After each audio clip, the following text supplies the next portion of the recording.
విజయసాగర్ గారు, ఇప్పుడు చాలామంది వివాహ సంబంధమైన సమస్యలతో చాలామంది మీ దగ్గర కూడా చాలామంది వస్తూ ఉంటారు. జాతకాలు చూపించుకునే పెళ్ళిళ్ళు చేసుకుంటున్నారు, అంతా పద్ధతి ప్రకారం జరుగుతుంది. ఎక్కువ మంది జాతకాలు చూపించుకుంటూ వస్తున్నారు. అయినా సరే పెళ్ళైన తర్వాత వెంటనే విడాకుల్లోకి వెళ్ళిపోతుంది. ఎందుకు ఈ పరిస్థితి వస్తుంది?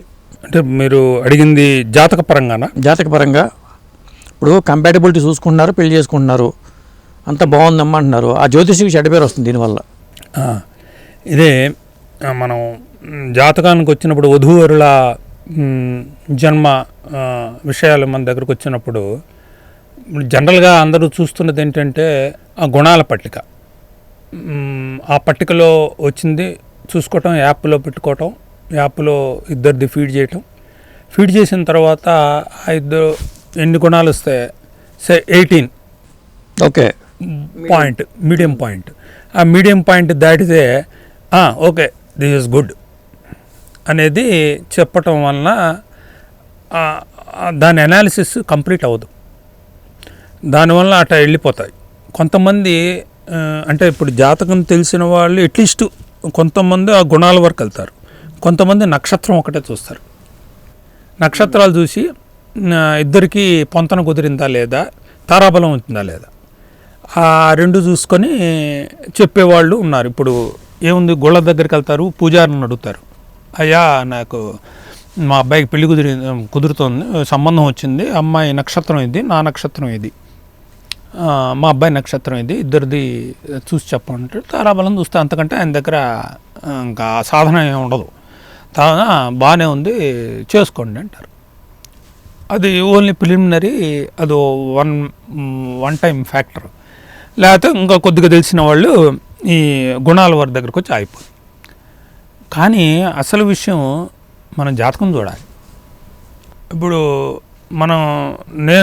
నేను చూసే విధానం ఏంటంటే గుణాలు ముందర చూస్తాం, తారాబలం చూస్తాం. పిల్లవాడి నుంచి సరిపోయిందా, పిల్ల నుంచి సరిపోయిందా, ఇద్దరి నుంచి సరిపోయిందా, అదొక లెక్క.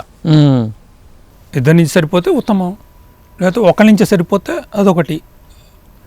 సరే, అదొక సెట్ అసైడ్. అసలు జాతకం ఏం చెప్తుంది? ఈ వధువు జాతకం అసలు వరుడు ఎట్లాంటి వాడు రావాలని చెప్తుంది.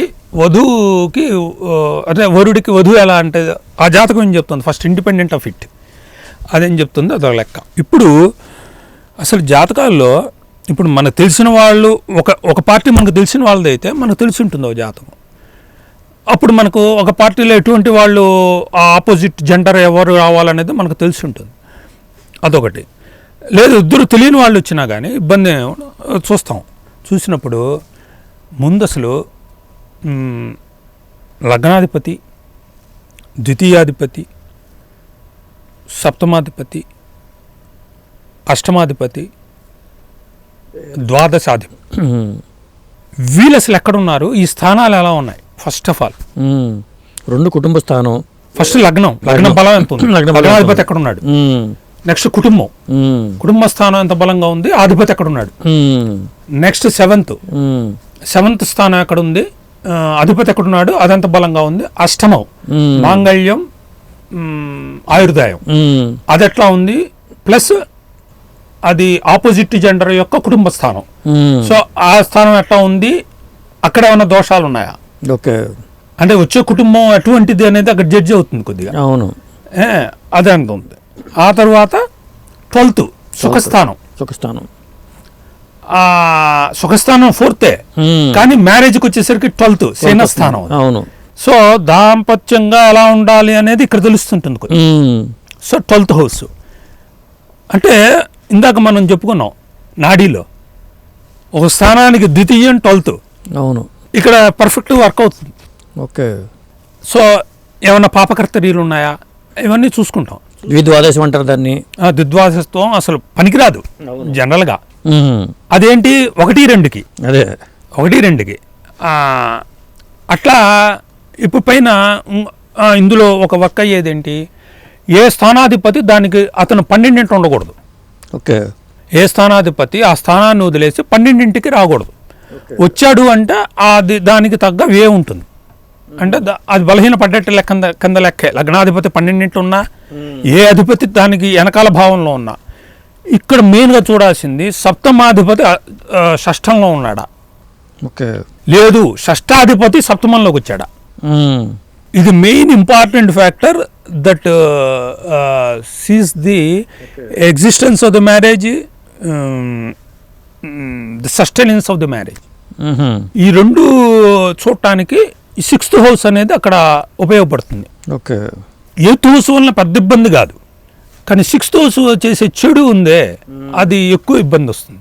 ఓకే, సో మెయిన్ సప్తమాధిపతికి 6వ సంబంధం ఉండకూడదు ఫస్ట్ రూల్. సప్తమాధిపతి అంటే రార సంబంధం ఉంటే ఆవిడ రోగాల బారిన పడుతుంది అనుకోవాలా, లేకపోతే ఎట్లా అనుకోవాలి? సపరేషన్. ఓకే, సపరేషను, కోర్టు, విడాకులు, మీరు చెప్పింది ఒక ఫ్యాక్టరే, అదే, కానీ ఈ ఫ్యాక్టర్ కూడా ఎక్కువ వర్క్. అంతే కదా, దానికి అది వ్యయం అవుతుంది కదా, మళ్ళీ సప్తమానికి అది వ్యయం అవుతుంది. సప్తమానికి అది వ్యయం. అదే, అక్కడికి వెళ్తే అంటే సప్తమ సంబంధం నిర్వీర్యం అవుతుంది. అవును, ఇందాక నేను ఒకటి చెప్పాను, షష్టాధిపతి వెళ్ళి సప్తమంలో ఉంటే మీరు చెప్పిన ఫ్యాక్టర్ ఒకటి అవుతుంది. అవును, రోగం, లేకపోతే కొన్ని కేసుల వలన కొన్ని సంబంధాలు, కొన్ని క్లాషెస్ రావచ్చు, అంతకని విడిపోవటానికి తక్కువ ఛాన్సెస్. అదే సప్తమాధిపతి వెళ్ళి షష్ఠంలో ఉన్నాడు అనుకోండి, ఎక్కువ 99% ఛాన్సెస్ ఉంటాయి. ఓకే, ఎందుకంటే that himself gone in to that house. Okay, ఇక్కడ సప్తమాధిపతి బాగున్నాడు ఒక కేసులో, గురు దృష్టి ఉంది, బాగున్నాడు, బలంగా ఉన్నాడు, కానీ ఆ షష్టాధిపతి వచ్చి సప్తమంలో ఉన్నాడు. దానివల్ల ఏంటి, చికాకులు, క్లాషెస్, లేకపోతే మీరు చెప్పినట్టు రోగ సంబంధం ఉంటే ఉండొచ్చు. అదే వెళ్ళి సప్తమాధిపతి వెళ్ళి షష్ఠంలో ఉంటే that he surrender himself. Okay, it creates more impact. అందుకని ఈ సిచ్యువేషన్ రాకూడదు ఎక్కడ. ఓకే, అది రాకుండా ఉండాలి. ఇప్పుడు అన్ని బాగా చెప్పారు, కానీ కుజుడిని మర్చిపోయారు. కుజుడు పాత్ర ఏంటి దీంట్లో? కుజుడి పాత్ర డిపెండ్స్ ఆన్ ది హరస్కోప్. ఇప్పుడు మా కుజదోషం అంటారు, అదే, కుజదోషానికి ఇబ్బంది ఏం లేదు. యాక్చువల్గా కుజదోషానికి వచ్చిన ఇబ్బంది ఏం లేదు. కుజదోషంకి మనకు చెప్పింది, శాస్త్రంలో చెప్పింది ఏంటి, కుజదోషం ఉన్నప్పుడు వివాహం లేట్ అవుతుంది.